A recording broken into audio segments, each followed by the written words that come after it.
वक्रतुंड महाकाय सूर्यकोटि समप्रभः वक्रतुंड महाकाय सूर्यकोटि समप्रभः निर्विघ्नं कुरु मे देव सर्वकार्येषु सर्वदा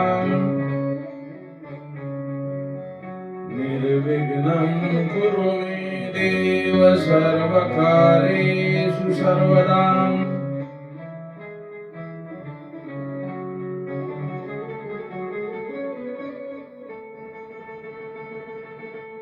गुरुर्ब्रह्मा गुरुर्विष्णु गुरुर्देवो महेश्वराय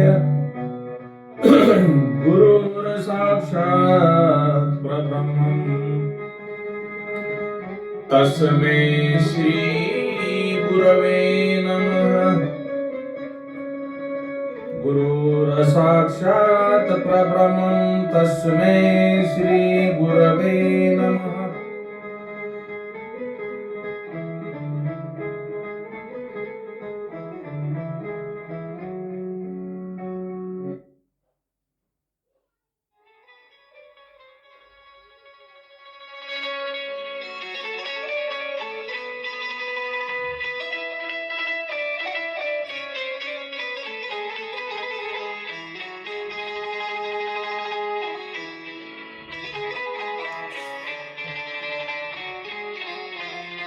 सुखदेवांनी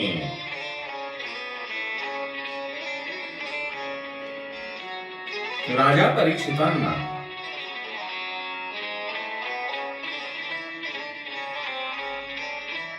भागवत कथेचे अमृत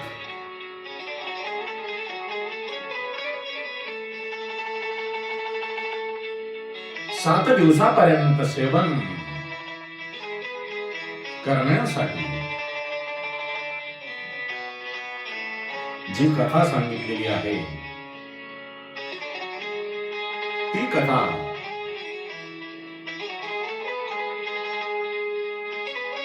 स्वर्गामध्ये देवलोक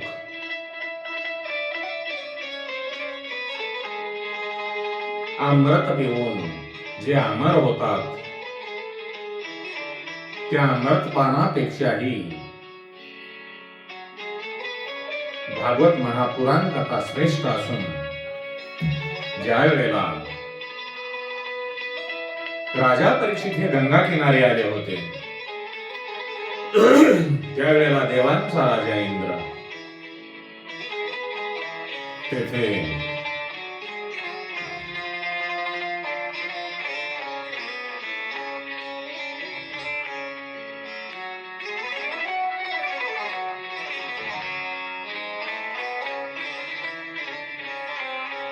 स्वतः अमृत कुंड घेऊन येऊन राजा परीक्षिताला म्हणतो, हे राजन,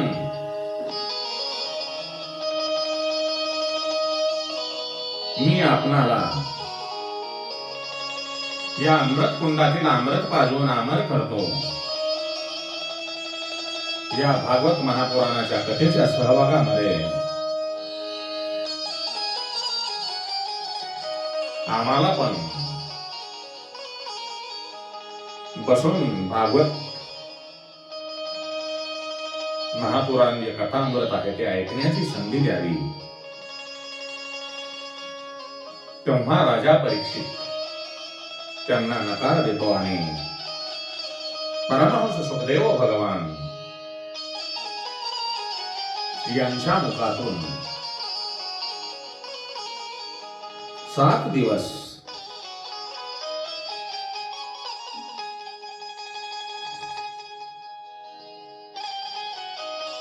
भागवत कथा अमृत पानांचे श्रवण करतात आणि त्यांच्या मनातून मृत्यूची जी काही भीती आहे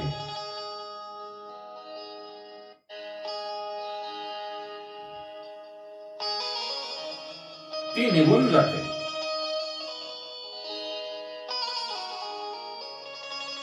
सुखदेवांनी 7 दिवसामध्ये राजा परीक्षितांना अनेक संतांच्या महात्म्यांच्या भगवान श्रीकृष्णांच्या लीला सांगितल्या. ते ऐकून सुखदेवांचा परमहंस सुखदेवांचा उपदेश ऐकून राजा परीक्षित सुखदेवांना म्हणतो, हे सुखदेव, मी आता निर्भय झालेलो आहे.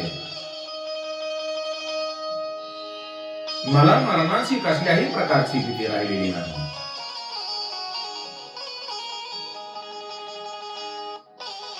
श्रीमद भागवत श्रवणामुळे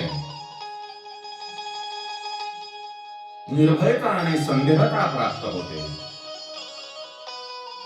आणि हृदयामध्ये साक्षात परमेश्वराचा प्रवेश होतो. आणि सर्व जे प्राणी आहेत, सर्व प्राणी मात्र आहेत या पृथ्वी तलावर, या सृष्टीमध्ये जे काही प्राणी आहेत, जीव आहेत, त्यांच्यामध्ये भगवंताचे दर्शन होते आणि परमेश्वर प्राप्ती होते. राजा परीक्षित पुढे म्हणतो, हे सुखदेव भगवान,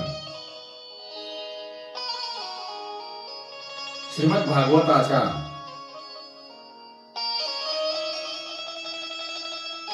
प्रथम स्कंदाचे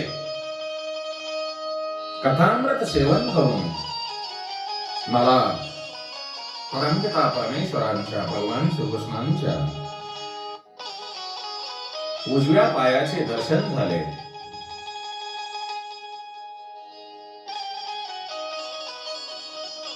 दुसरा स्कंद ऐकून मला त्या परमात्म्याच्या वाम चरणांचे डाव्या पायाचे दर्शन झालेले आहे.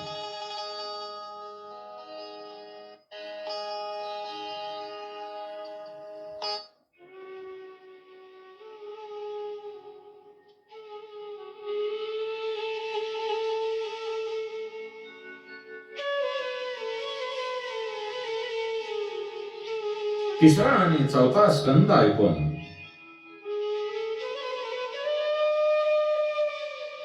परमात्म्यांच्या दोन्ही करकमलांचे दर्शन झालेले आहे.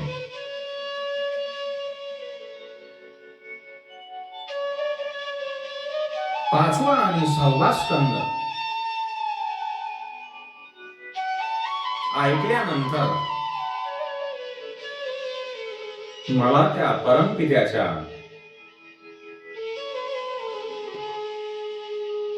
दोन्ही खांद्यांचे दर्शन झालेले आहे. आणि सातवा स्कंद ऐकून त्या ईश्वरांच्या कटिभागांचे दर्शन झालेले आहे.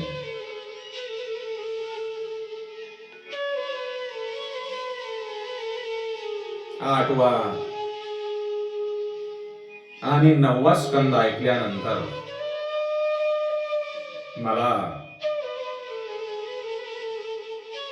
प्रभूंच्या वक्षस्थळांचे दर्शन झालेले आहे.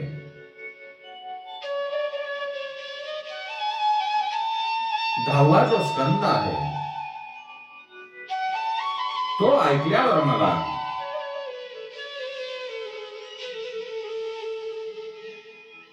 प्रभमांच्या मुखांचे आणि नेत्रांचे दर्शन झालेले आहे. आणि 11वा स्कंद ऐकल्यानंतर मला करंगळीच्या आधाराने गोवर्धन पर्वत धारण करणाऱ्या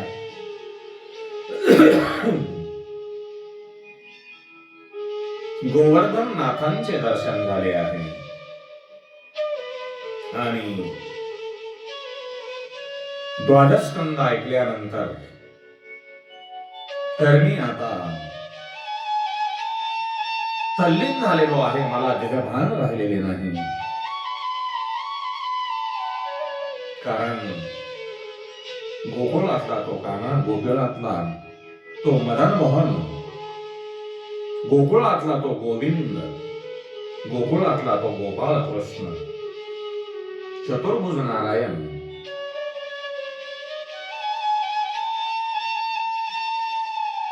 हा मला बोलावतो आहे. राजा परीक्षिताला देहाचे भान राहिलेले नाही. राजा परीक्षित आणि भगवंत एकरूप झालेले आहेत. आत्मा परमात्म्यामध्ये विलीन झालेला आहे. राजा परीक्षितांचे मी पण विसरून गेले आहे. ज्या वेळेला जीव परमात्म्यामध्ये विलीन होतो त्यावेळेला त्याला भेद राहत नाही. बाबांनो, भाविकांनो, मायबापांनो, आपण परमेश्वराचा अंश आहोत. आपल्या शरीरामध्ये जे चैतन्य आहे ते परमेश्वरांचा अंश आहे. त्या परमपिता परमेश्वराच्या कृपेच्या आशीर्वादामुळे आपण जीवन जगतो, चालतो, बोलतो, उठतो. परंतु आपण ज्या परमपिता परमेश्वराने आपल्याला जन्म दिला आहे त्या परमेश्वराला विसरून जातो.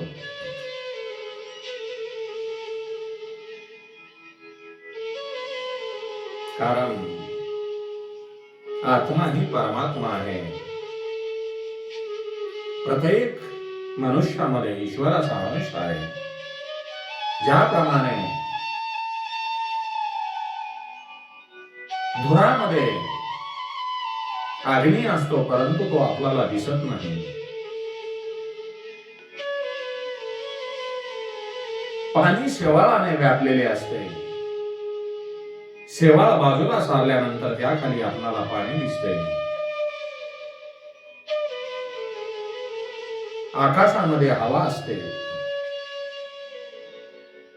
प्रत्येक लाकडामध्ये अग्नी असतो. त्याप्रमाणे प्रत्येक प्राणी मात्रांमध्ये भगवंताचा अंश आहे. आणि आपले मन जर आपण भगवंताच्या चरणावर अर्पण केले तर नक्कीच आपणाला सुखदेवासारखा भगवान श्रीकृष्ण चतुर्भुज नारायण बोलावल्याशिवाय राहणार नाही. राजा परीक्षित म्हणतात, हे भगवान, हे सुखदेव, आपण मला श्रीमद भागवत या कथामृतातील नुसती कथाच सांगितली नाही, तर त्यामध्ये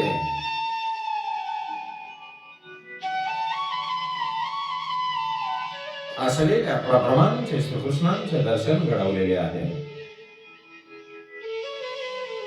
हे सुखदेव, मला आता पूर्ण ज्ञान झालेले आहे. ही सृष्टी ब्रह्मरूप आहे. याचे ज्ञान मला आपण घडवले. मला आता या नश्वर देहाची आसक्ती राहिलेली नाही. मला आता या मृत्यूचे भय वाटत नाही. मला आता त्या तक्षक नागाचेही भय वाटत नाही.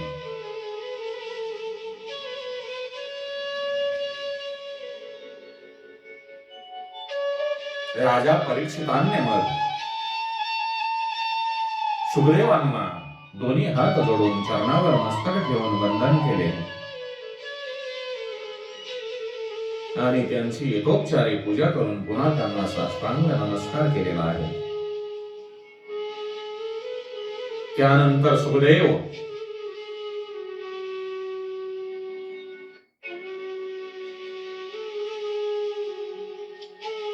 यांना भाव विभोर अवस्थेमध्ये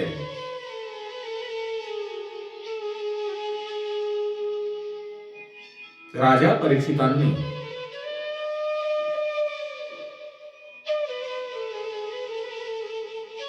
वंदन पूजन करून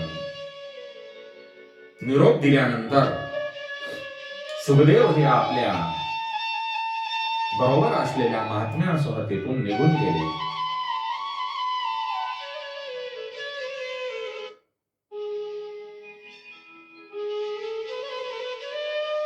सुखदेवांनी सांगितलेली भागवतांची कथा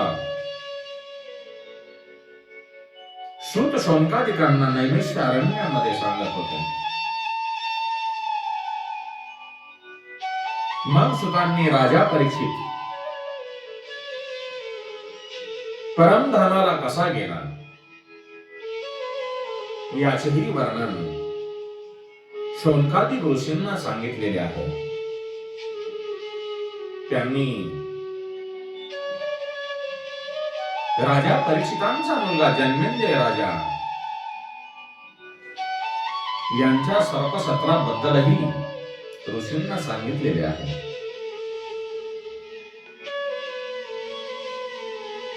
राजा परीक्षित गंगेच्या किनाऱ्यावर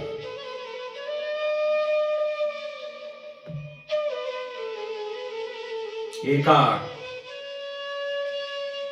कुशासनावर ध्यानस्थ बसलेले आहेत. तो अचल निर्विकार सनातनाच्या प्रभवाचे ध्यान करत होता. शमीक ऋषींचा पुत्र श्रृंगी याने दिलेले शापवचन हे आता खरे होणार होते. 7 दिवस झाले होते.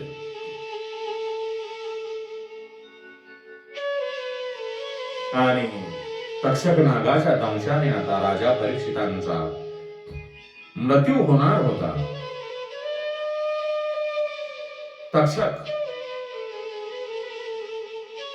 एका ब्राह्मणाचे रूप घेऊन गंगा किनारी बसलेल्या राजा परीक्षिताजवळ येतो. त्या ब्राह्मणाला कोणीही अडवले नाही. त्याने परीक्षिताकडे पाहिले. तो परमपिता परमेश्वरांच्या भगवान श्रीकृष्णांच्या ध्यानामध्ये ध्यानस्थ बसलेला होता. त्याच्या जवळपास कोणीही नव्हते.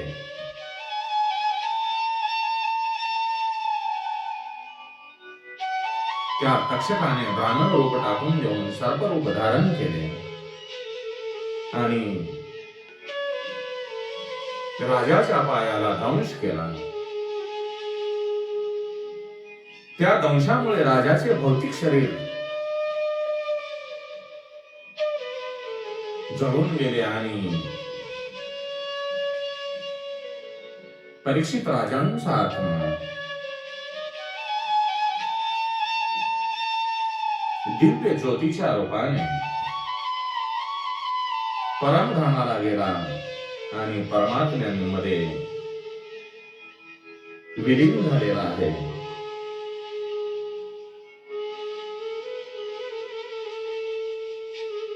आपले वडील राजा परीक्षित यांचा सर्पदंशामुळे मृत्यू झालेला आहे. साहजिक आहे. कोणत्या मुलाला आवडेल आपल्या वडिलांचा आपल्या समोर सर्पदंशाने मृत्यू होतो आणि त्याला राग येणार नाही, दुःख होणार नाही. जन्मेंद्र राजाला आपले वडील सर्पदंशाने मृत्यू पावलेले आहेत यांचे दुःख होते. त्याने ऋषी मुनींना बोलावून घेऊन सर्पसत्राचा आरंभ केला. मंत्रांच्या साह्याने सर्पांना आव्हान करून एकही सर्प जिवंत राहू द्यायचा नाही. या उद्देशाने तो यज्ञामध्ये सर्पांची आहुती देऊ लागला.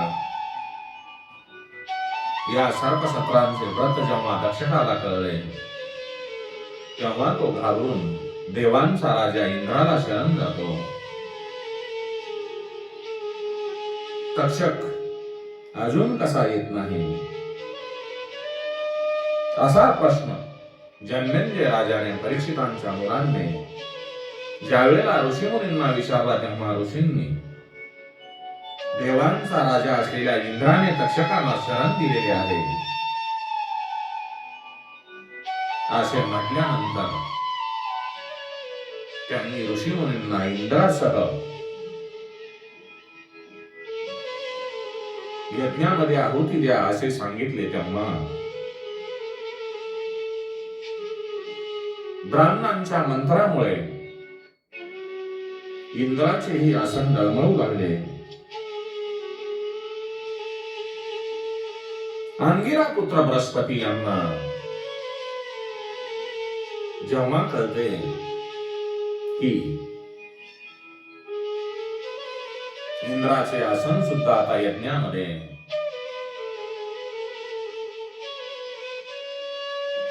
समाविष्ट होणार त्यावेळेला बृहस्पती हे जन्मेंद्र राजासमोर प्रकट होतात आणि ते सांगतात, हे जन्मेंद्र, तुम्ही आता त्या तक्षक नागांना मारण्याचा विचार सोडून द्या, कारण तो स्वर्गामध्ये अंगत येऊन अमर झाला आहे. तो मरणार नाही आणि तू इतर सर्पांची हत्या करू नकोस. प्रत्येक जण, प्रत्येक जीव हा आपल्या कर्मांमुळे सुख दुःख भोगतो आणि मरण पावतो. कारण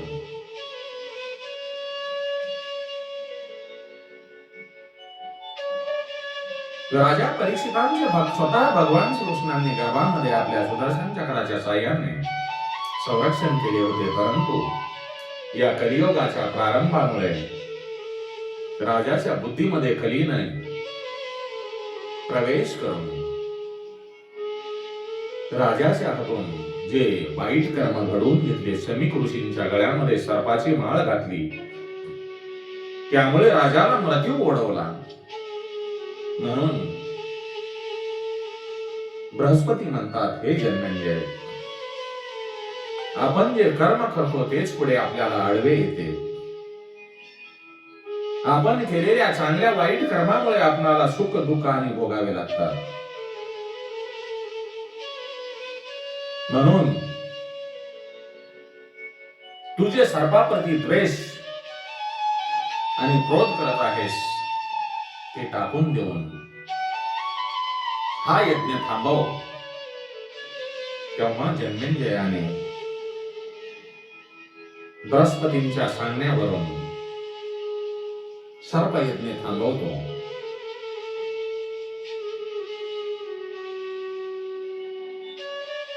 श्रीमद भागवतांच्या माध्यमातून सुतांनी ज्या ज्या कथा सांगितल्या आहेत त्या अनुलक्षून सुतांनी काही प्रश्न विचारले.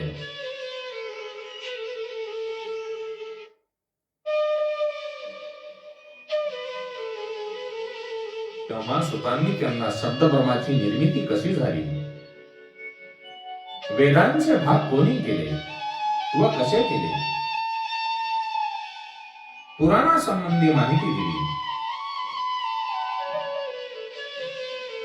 मग सुतांनी भागवतांच्या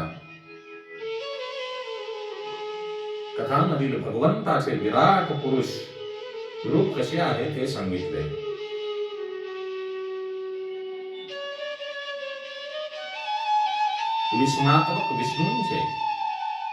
विश्वात्मक विष्णूंचे स्वरूप ध्यान ज्ञानी लोक कसे करतात ते सांगून आपली जी 12 महिने आहेत त्या 12 महिन्यांचे अधिपती कोण आहेत हे पण सुतांनी सांगितले.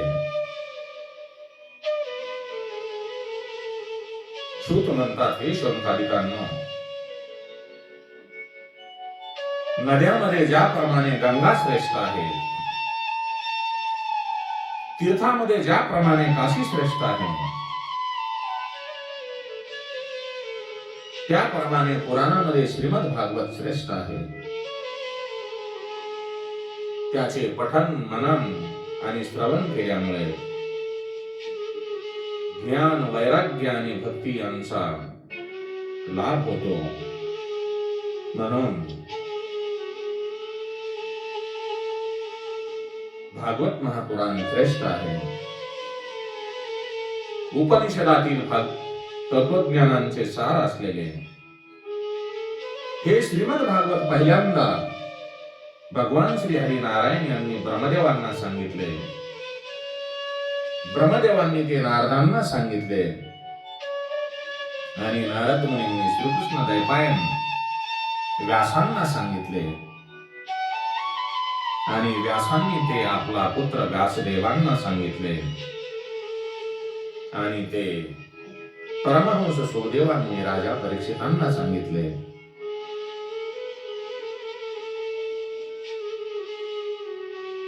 व्यासांनी ते रोमहर्षण म्हणजे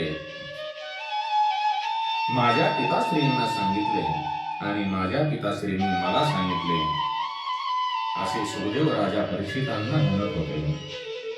अशा प्रकारे सुखदेवांनी राजा परीक्षितांना कथा सांगून त्यांच्या जीवनाचे कल्याण केलेले आहे. आपण सुद्धा भगवंताचे नाम संकीर्तन करून आपला जीव भगवंताच्या चरणावर अर्पण करून राजा परीक्षितांना जसे भगवान श्रीकृष्णांनी मला बोलावले आहे असे दिसेल, त्याप्रमाणे भगवंत सुद्धा आपल्याला बोलावतो आहे हे आपल्याला लक्षात येईल. म्हणून भगवंताची ध्यान धारणा करा, नाम संकीर्तन करा. कारण भगवंताच्या कृपेशिवाय, भगवंताच्या सत्तेशिवाय काहीही चालत नाही.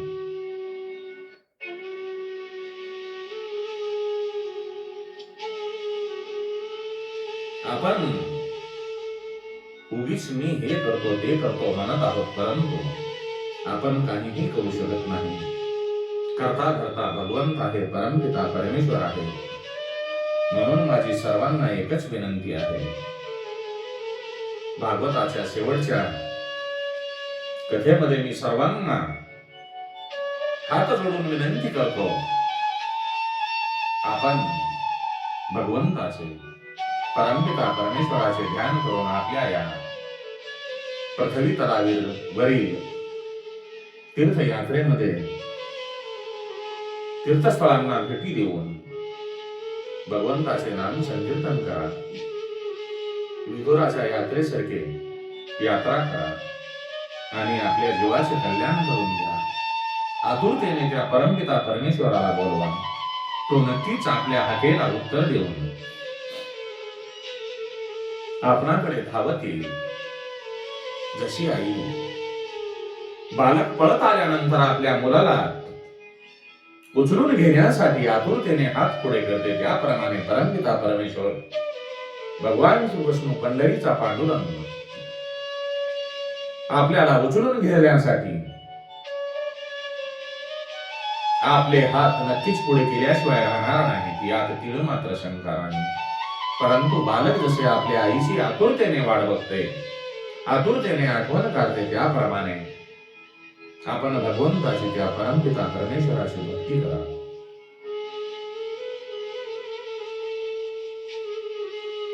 आज या भागवत कथेचा शेवट करत असताना आणि राजा परीक्षित हे परमात्म्यामध्ये विलीन झालेले असताना आपणाला सुद्धा तितकेच दुःख वाटत आहे. कारण आपण या जड जीवाचा कल्याण करून घेण्यासाठी भगवंताच्या चरणावर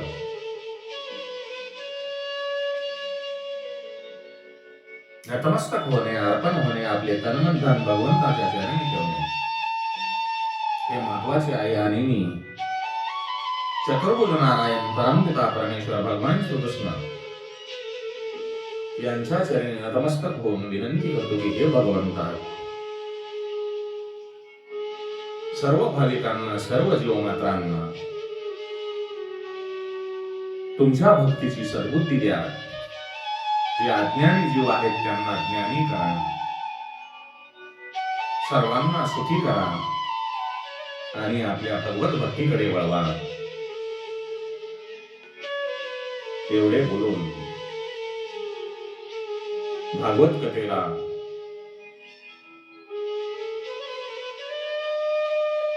समाप्त करत आहोत. श्री राम जय राम, जय जय राम. गोपाल कृष्ण भगवान की जय. माऊली ज्ञानेश्वर महाराज की जय. ओम नमो भगवते वासुदेवाय. कृष्णं वंदे जगद्गुरुं. श्री कृष्ण गोविंद हरे मुरारे. हे नाथ नारायण वासुदेवाय. श्री कृष्ण गोविंद हरे मुरारे. हे नाथ नारायण वासुदेवाय. हे नाथ नारायण वासुदेवाय. हे नाथ नारायण वासुदेवाय. हे